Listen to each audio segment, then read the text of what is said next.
आपण पाहता झी 24 तास. लोकसभा निवडणुकीच्या जागा वाटपावरून काँग्रेस राष्ट्रवादी काँग्रेस आघाडीमध्ये धुसफूस सुरू असताना आता सरकारमध्येही या मित्रपक्षांमधल्या कुरबुरी वाढू लागल्यात. संथ कारभाराला वैतागलेल्या उपमुख्यमंत्री अजित पवारांनी सरकार बाहेर पडण्याचा इशारा दिलाय. मुख्यमंत्र्यांवर दबाव आणण्याचा राष्ट्रवादीचा हा प्रयत्न असल्याचं मानलं जात आहे. दरम्यान या साऱ्या पार्श्वभूमीवर आज होणाऱ्या मंत्रिमंडळ बैठकीत काय होणार याकडे सगळ्यांचं लक्ष लागलंय. राज्य मंत्रिमंडळ बैठकीत राष्ट्रवादीचं दबाव तंत्र, सरकारमधून बाहेर पडण्याचा अजित पवारांचा इशारा, निर्णय झाले नाहीत तर निवडणुकीत फटका बसेल, राष्ट्रवादीनं डागली मुख्यमंत्र्यांवर तो. बुधवारी राज्य मंत्रिमंडळाची बैठक आटोपली. कॅबिनेट पुढील विषय संपल्यानंतर सर्व अधिकाऱ्यांना बाहेर जाण्यास सांगण्यात आलं. त्यानंतर मंत्रिमंडळ बैठकीत रंगलं ते नाराजी नाट्य.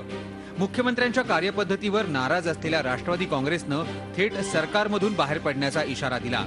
निर्णय होत नसतील तर त्याचा फटका निवडणुकीत बसेल, त्यामुळे आम्ही सरकारमधून बाहेर पडतो आणि सरकारला बाहेरून पाठिंबा देतो, असा भडीमार उपमुख्यमंत्री अजित पवारांनीच केला. विशेष म्हणजे काँग्रेसच्या मंत्र्यांनीही त्याला साथ दिली. प्रत्येक मंत्र्याच्या खात्याचे निर्णय प्रलंबित आहेत. सरकार पर्यायानं मुख्यमंत्री पृथ्वीराज चव्हाण निर्णयच घेत नाहीत, असा सूर काँग्रेसच्या मंत्र्यांनीही आळवला. या सगळ्या नाराजी नाट्याचा अपेक्षित परिणाम झाला.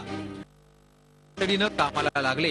मुख्यमंत्र्यांनी तातडीनं सर्व खात्याच्या प्रलंबित निर्णयांचे प्रस्ताव मागवून घेतले. स्वतः मुख्यमंत्री, उपमुख्यमंत्री आणि मुख्य सचिवांनी प्रलंबित निर्णयांचा आढावा घेतला. त्याचबरोबर यापुढे झटपट निर्णय घेण्यासाठी आठवड्यातून 2 वेळा मंत्रिमंडळाची बैठक घेण्याचा निर्णयही घेण्यात आला. राष्ट्रवादीनं यापूर्वीही मुख्यमंत्र्यांच्या कार्यपद्धतीवर टीका केली आहे. राष्ट्रवादीला कोंडीत पकडण्याची एकही संधी मुख्यमंत्री सोडत नसल्यानं राष्ट्रवादीचे नेते मुख्यमंत्र्यांवर नाराज आहेत. तर दुसरीकडे भ्रष्टाचाराच्या मुद्द्यावरून राष्ट्रवादीकडे असलेल्या खात्यांवर टीका होतीये. यापूर्वीचे मुख्यमंत्री राष्ट्रवादीच्या खात्यांमध्ये हस्तक्षेप करत नव्हते. राष्ट्रवादीचे मंत्री आपल्या मनाप्रमाणे निर्णय घ्यायचे. परंतु पृथ्वीराज चव्हाणांनी ही पद्धत पूर्णपणे बदलली.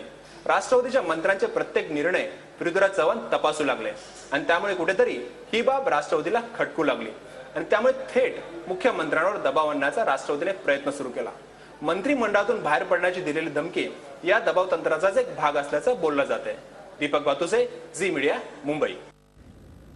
राज्यातली विकास कामं ठप्प पडल्याचा उपमुख्यमंत्री अजित पवारांनी केलेल्या आरोपांमध्ये तथ्य आहे. मात्र तरी सुद्धा अजित पवारांनी केलेले आरोप राजकीय स्वार्थापोटी असल्याचा आरोप भाजप प्रदेश अध्यक्ष देवेंद्र फडणवीस यांनी केलाय. आठवड्यातून 2 वेळा कॅबिनेटची बैठक घेण्याच्या मुख्यमंत्र्यांनी घेतलेल्या निर्णयावर सुद्धा फडणवीस यांनी टीका केली आहे. एक गोष्टीमध्ये तथ्य आहे की महाराष्ट्रात सध्या सगळंच बंद आहे. कुठली कामं होत नाही, फायली मूव्ह होत नाही, वाईट कामं होऊच नाही पण चांगली कामं होत नाही आणि त्यामुळे महाराष्ट्र ठप्प झालेला आहे. पण अजित पवारांनी याच्यावर जी रिॲक्शन दिली ती महाराष्ट्राच्या व्यापक हितामध्ये नाही आहे, ती एनसीपीच्या स्वार्थाची रिॲक्शन आहे असं माझं मत आहे. आणखी काही महत्त्वाच्या घडामोडी आपण पाहणार आहोत. मात्र वेळ झाली छोट्याशा ब्रेकची. कुठे जाऊ नका, पाहत रहा झी 24 तास.